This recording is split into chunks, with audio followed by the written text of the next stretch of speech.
సికింద్రాబాద్ గాంధీ ఆసుపత్రిలో ఆవరణలో మహాత్ముడి విగ్రహాన్ని ముఖ్యమంత్రి కేసీఆర్ ఆవిష్కరించారు.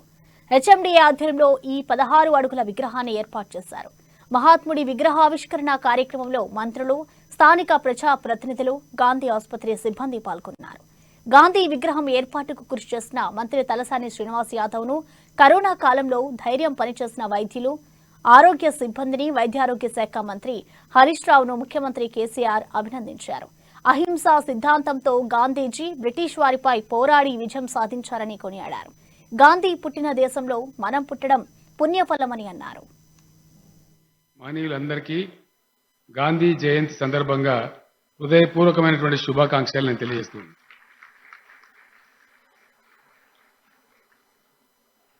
చాలా సంతోషం.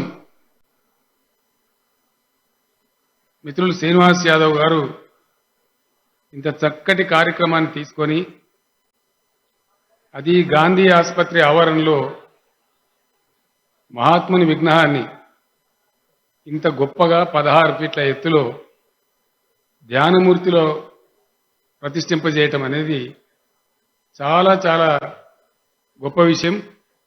ఇది శ్రీనివాస్ యాదవ్ గారి యొక్క సంస్కారానికి, వారి మిత్రులందరికీ కూడా చిరస్థాయిగా కీర్తి దక్కుతుందని సందర్భంగా మంత్రివర్యులు నేను అభినందిస్తా ఉన్నాను. వారు ఎంచుకున్న స్థలం కూడా చాలా గొప్పది. గాంధీ హాస్పిటల్